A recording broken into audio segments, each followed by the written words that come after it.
So this is Tbilisi. To be exact, we're in Old Tbilisi, and we're both super stoked to be here. This is my first time in Europe, and a pretty great introduction for it. It's just a totally different vibe here from the rest of the places that we've been this year. We're here in early mid-December, and I thought it'd be more barren and gray looking, but we made it here just in time for the end of fall. We're gonna check out this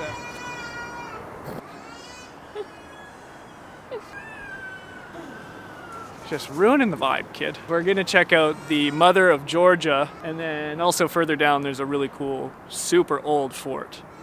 Just a couple of the really awesome old historical locations in Old Tbilisi. What else are we gonna do today? I forget, to be honest with you. Eat and drink wine. Oh yeah, so over rice.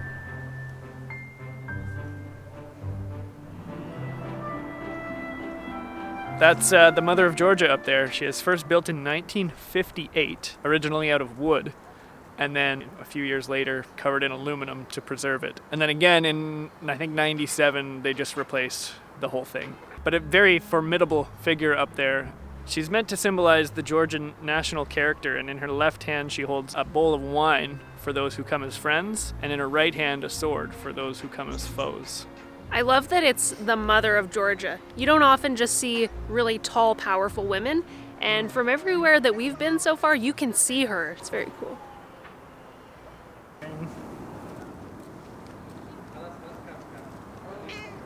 Ah, it bit me! I've got rabies. So far, I feel such a mix of modernity and medieval. Like here, we see an old church. I don't know when it was built, but it looks old. And then there's like an aqueduct type of bridge that all the cars are driving over. And then multiple new looking sculptures, very modern sculptures. And that's just something we do not get in Canada. Everything was built seemingly in the 80s. It's boring. So this is quite a treat for our eyes. But we have walked now over a little bit to a fort. Not a pillow fort. That was a dumb joke. Just taking this directly from Wikipedia, what I remember, but it's called Narikala. And I'm just going to apologize once for all the other things that we'll probably mispronounce in this video.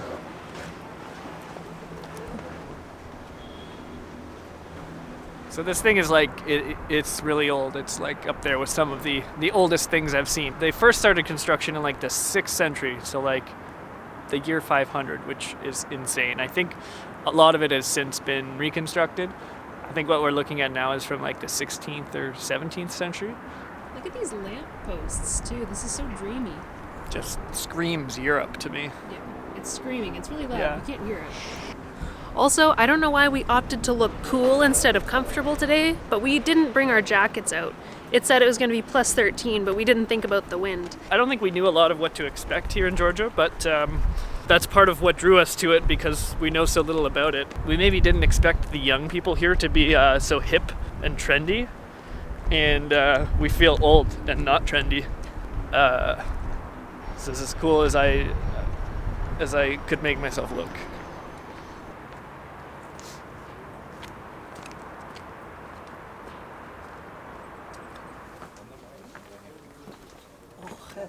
Something that made me so happy when we first got to Georgia was to find out that there are a lot of street dogs and street cats here. And the best part is they're all tagged, which means they have had rabies injections, they're clean, and they've been spayed or neutered. This makes me happy that I can approach them.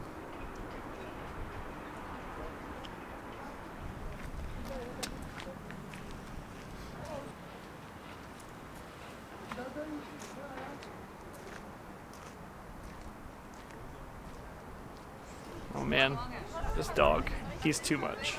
He is very sweet. He's like a wolf. It looks like you're allowed to walk along the fortress wall here. And it looks super sketchy, like there's no way that should be allowed. So let's do it. I love being places and doing things that would not exist in North America. There would be handles and someone watching you. Okay, I'm gonna attempt to climb, and I say attempt in the sense that I'm not going to fall because I would die, but the steps are very narrow and they are crumbling.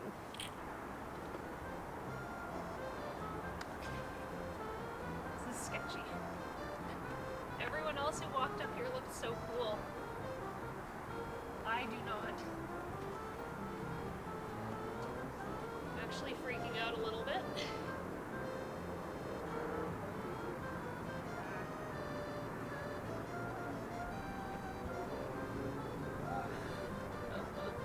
It's cool, but it's unsettling. You still have a few more steps. I celebrated too quick. Yeah.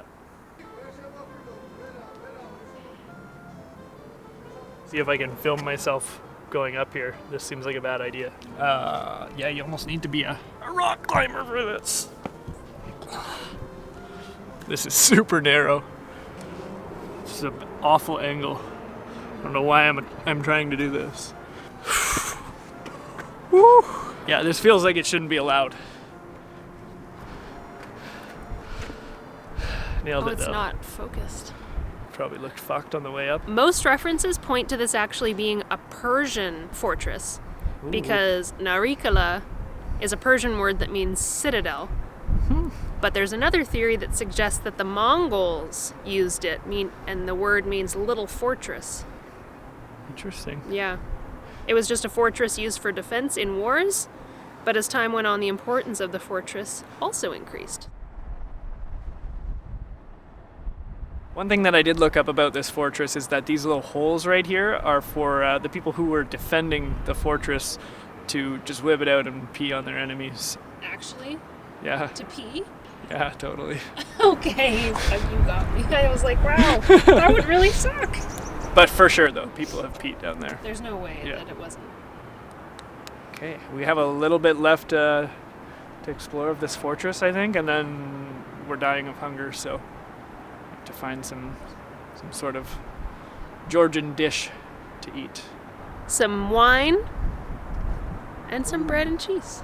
There was a stand out front of the fortress where they were selling fruit juice and hot wine, and I want it because the sun has been in the same place in the sky like all day long. Yeah. I feel like it's still morning. It's not. It's afternoon, so we're definitely allowed alcohol. Not that that would even matter. No, they let you drink alcohol all hours of the day here, I'm pretty sure. Are you scared?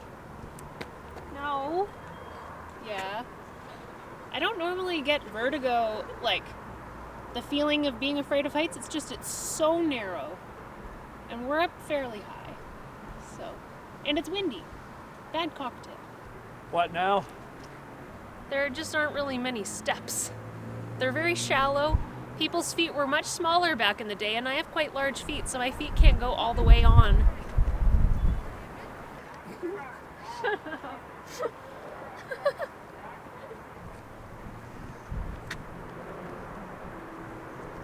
Yeah, the beginning is like sloped down here. Yeah.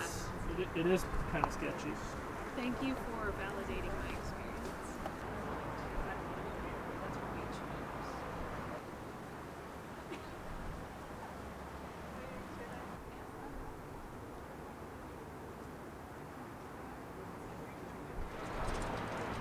Wow.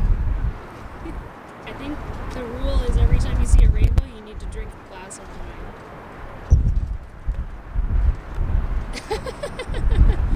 Okay.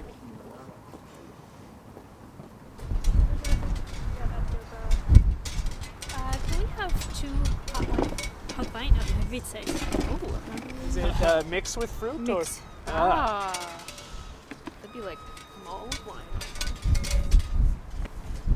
Honestly, I'm just so ready to have something warm. It's hot wine. And she said it's mixed with other fruits, so orange and pomegranate.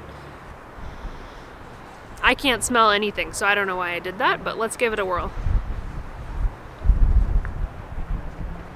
Oh, that's so good.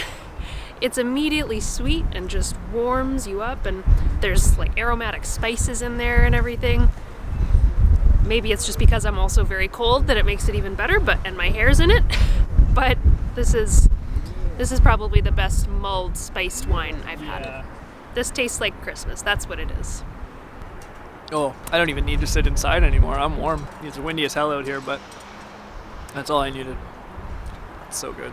I didn't even think about that. Yeah, right? We're just outside. That wouldn't be allowed. No. Yeah. We're at an attraction drinking. Yeah. That's great. All right, let's drink this and then get inside where it's warm for some delicious food. Yeah.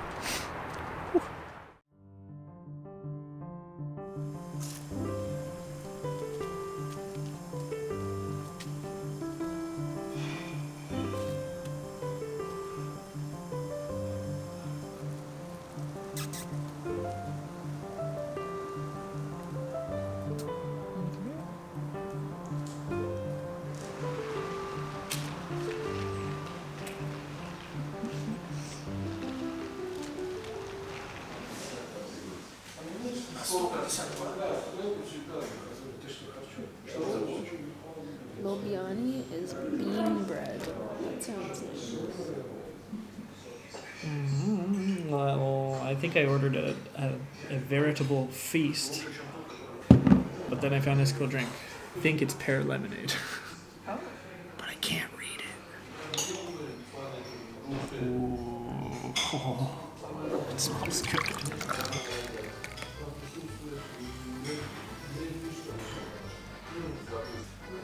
Fuck me, that's good. It tastes like, it's not lemonade, but it tastes like pear flavored cream soda.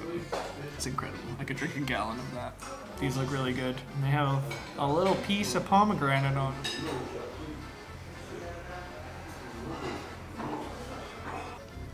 It's very garlicky. That has got to be the most palatable way I've ever had eggplant. I'm not sure what the spread is on top. I have to imagine it's some sort of hummus-y-esque thing, or maybe there's sour cream in it. Yeah, I would eat a whole thing of those to myself. It's almost like a earthiness and smokiness to it when you first bite into it. What's it called? On the menu here, it's called eggplant with walnuts. I already apologize for everything I'll mispronounce, so Nigviziani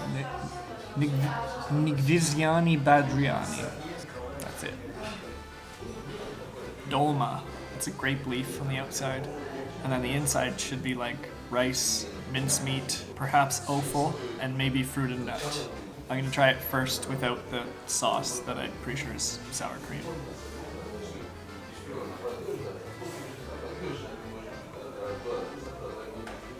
Pretty much a sausage if the sausage casing were made of a grape leaf, and it's got some rice in there. Damn it, I'm eating rice again.